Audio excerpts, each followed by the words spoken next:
안녕하십니까? 하나님의 경제 이야기 31번째 시간입니다. 오늘은 맷집 세지인 시장이라는 제목으로 여러분과 대화를 나눠보겠습니다. 먼저 코로나 이야기입니다. 2주 전 주말에는 약 6만 8천 명 정도 확진자가 나왔는데 지난주 주말에는 8만 2천 명 정도로 확진자 증가 속도가 많이 꺾였습니다. 지금까지는 대략 일주에 2배씩 증가했었습니다. 100일 만에 확진자가 10만 명까지 하루에 발생하자 정부는 공직자들 휴가에서 복귀하기 전에 선제 검사를 받으라고 방역 가이드안을 내놨습니다.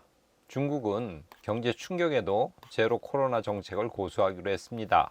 그래서 올해 5.5%의 성장 목표를 사실상 포기하는 거 아니냐 하는 해석이 나오고 있습니다.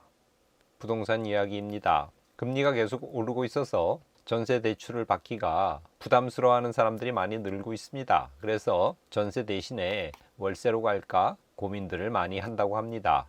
부동산 전국적으로 집값이 계속 하락하고 있습니다.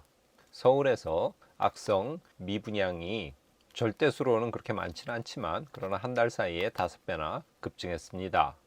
우크라이나 전쟁 이야기입니다.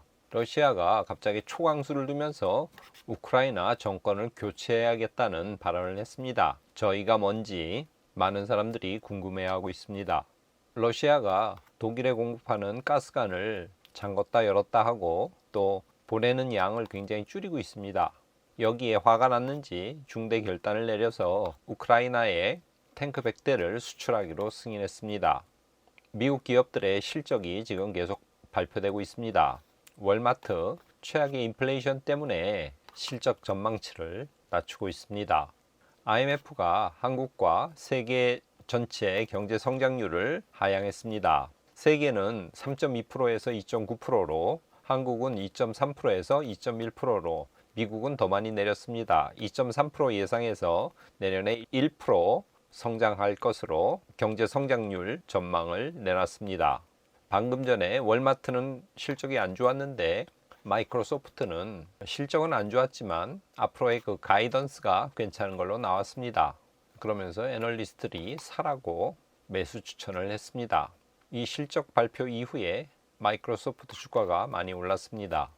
지난주의 이슈는 뭐니뭐니 해도 FOMC 연방공개시장위원회 회의입니다. 이 회의에서 제롬 파월은 다시 한번 0.75% 금리를 인상했습니다. 크게 인상했기 때문에 자이언트 스텝이라고 사람들은 이름을 붙였습니다. 이날 기자회견에서 다음 회의에서는 금리 인상폭을 낮출 가능성이 있다고 이렇게 언급을 했습니다. 시장은 비록 0.75% 올렸지만 다음번에는 이 인상폭을 낮출 수 있다는 암시에 환호했습니다. 파월의 기자회견 이후에 미국 증시가 많이 올랐습니다. 2시에 FOMC 결과를 발표하고 2시 반부터 파월의 기자회견이 있었는데 이때부터 굉장히 많이 올랐죠. 27일 날 무려 S&P 500 지수가 2.62% 상승했습니다. 나스닥은 더 많이 상승했습니다. 27일 날 무려 4%나 상승했습니다. 여기 S&P 500 지도를 보면 파란색이 굉장히 많죠. 마이크로소프트 6.68%, 구글 7.7%, 아마존 5%, 테슬라 6%, 애플 3% 등등 메타도 6% 이상 올랐습니다. 주로 빅테크 기업들이 굉장히 많이 상승했습니다. 27일 날 비트코인도 꽤 많이 올랐죠. 그 다음 날인 28일 날 애플과 아마존의 실적이 발표되었습니다. 예상치를 상회해서 시간의 주가가 큰 폭으로 올랐습니다. 하지만 미국의 개인 소비 지출 가격 지수 계속 오르고 있습니다. 6월 PC 물가 지수가 6.8%나 올랐습니다. 이 수치는 40년 만에 최대폭 기록입니다. 지금 인플레이션이 계속 오르고 있어서 개인들이 지출을 늘릴 수밖에 없다는 뜻입니다. 미국의 자산가 부유층들이 상반기에 대출을 많이 늘렸다고 합니다. 이에 월스트리트 저널은 경기 침체 경고에도 불구하고 미국 부유층이나 투자가들, 자산가들은 투자를 주저하지 않는 듯하다고 분석을 했습니다. 시장은 이미 최악 상황에 대비해서 더욱더 공격적으로 투자를 늘리려고 마음먹은 것 같습니다. 28일 바이든이 시진핑과 대만 문제로 2시간 넘게 전화 통화를 했습니다. 양측이 서로를 비난했는데요. 아마 직접 만나서 대면 회담 기회를 가질 방법을 찾고 있다고 AP통신이 예측을 했습니다. 지난주 S&P 500 차트 4% 이상 올랐습니다. S&P 500 연초부터 보면 약 14% 정도 하락한 상태입니다. 나스닥은 지난주에 4.67% 올랐습니다. 연초부터 보면 22% 정도 하락한 상태입니다. 그러나 6월 중순부터 보면 지금 상당히 많이 올랐죠. 나스닥의 경우에 16.39% 저점에서 오른 상태입니다. 유로스톡스 50 지난주에 3%가량 올랐습니다. 연초부터 보면 유로스톡스 50은 지금 14% 하락한 상태입니다. 상해 종합주가 지난주에 0.5% 하락으로 마쳤습니다. 상해 종합주가지수 연초 대비로 보면 10% 정도 하락한 상태입니다. 코스피 차트는 지난주에 2.76% 올랐습니다. 미국 지수에 비해서는 못 미쳤지만 그래도 꽤 많이 올랐죠. 코스피 차트 연초 대비로 보면 현재 약 18% 정도 떨어진 상태입니다. 6월 6일 저점 2292에서 지금 2451이니까 그래도 상당히 많이 오른 거죠. 비트코인도 지난주에 굉장히 많이 올랐습니다. 12% 이상 상승했습니다. 그러나 연초 대비로 보면 비트코인은 약 50% 정도 하락한 상태입니다. 미국 10년 국채금리 6개월 차트입니다. 앞으로의 경기 침체를 반영한 탓인지 조금씩 더 떨어지고 있습니다. 현재 2.658%입니다. 2년물 국채금리 10년물보다는 덜 떨어졌지만 그래도 좀 더 떨어졌죠. 지난주에 FOMC에서 0.75% 금리를 올렸음에도 불구하고 2년물 국채금리 좀 더 떨어졌습니다. 시장은 앞으로 금리가 오르지 않을 것을 예상한다고 볼 수 있습니다. 금 가격 주간 차트입니다. 2주 동안 굉장히 많이 올랐죠. 거의 1700불 선에서 지금 1781불 선까지 올라왔습니다. 텍사스 원유 주간 차트입니다. 지난주에는 조금 올랐지만 그래도 배럴당 98달러 수준입니다. 다른 농산물이나 원자재는 훨씬 더 많이 내려왔는데 유가는 상대적으로 덜 내려왔죠. 그럼에도 불구하고 원자재나 유가가 전체적으로 피크를 찍은 것 아닌가 예상해 볼 수 있습니다. 달러 인덱스 6개월 차트입니다. 계속 조금씩 낮아지고 있죠.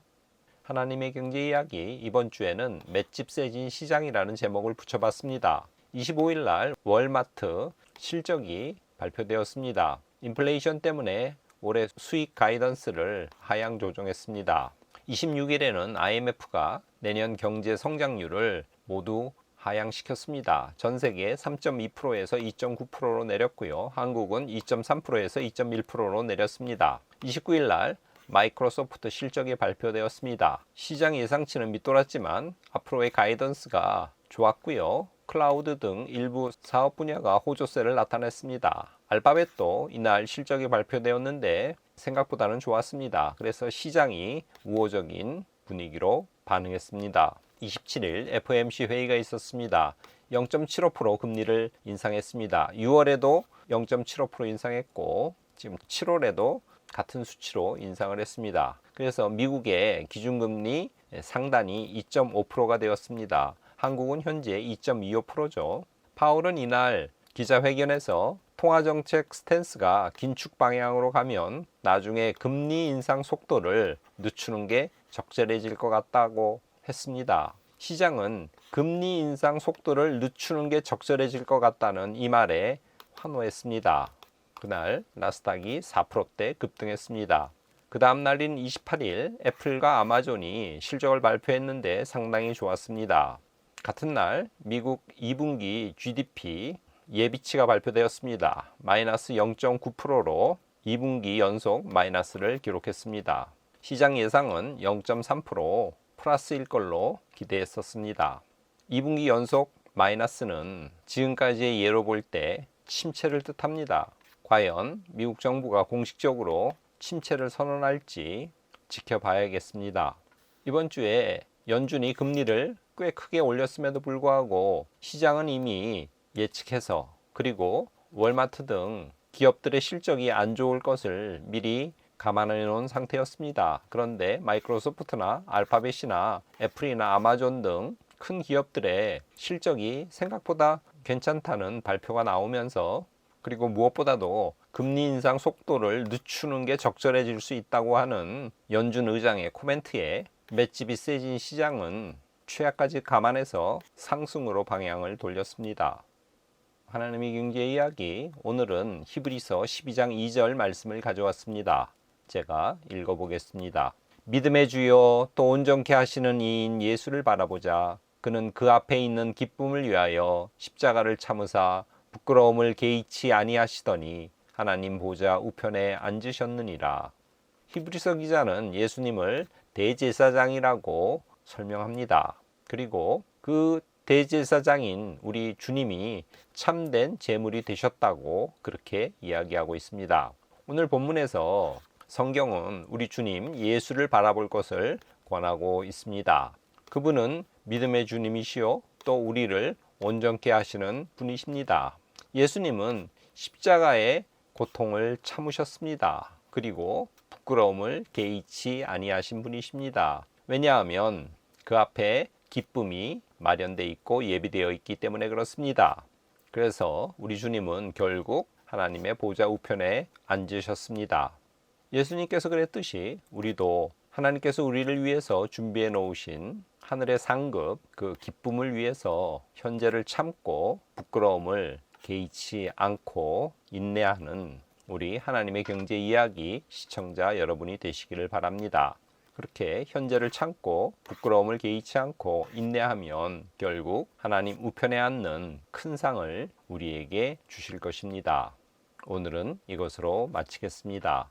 감사합니다.